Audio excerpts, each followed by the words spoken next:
অরূপ এখন খাবারের ব্যাগ গোছাচ্ছে, এই এক পোটলা খাবার ও বসে বসে খাবে তাই এনেছে। হ্যাঁ আমি তো খাবো, তুমি তো খাবা। ট্রেনে উঠলে তোমার এমন খিদে পায়। দাদা দেখি,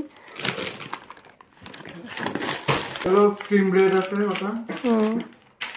এই দেখ রিম্পি, চাইবি না যেন পরে। আর এই যে কটা ম্যাগি নিয়ে নিয়েছি। পাহাড়ে তো এক প্যাকেট ম্যাগির দামই 50 টাকা নেয়। ব্রুর কফি,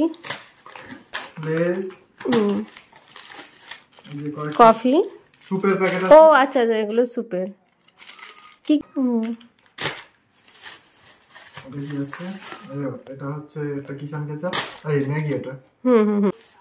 একটা ওআরএস মাম্পির তো পেটে আর এই যে সবথেকে দুটো ইম্পর্টেন্ট জিনিস, ইলেকট্রিক কেটেল আর এই গরম জলের ফ্লাস্কটা। এই দুটো ছাড়া ঠান্ডা জায়গায় চলবেই না একদমই। হ্যাঁ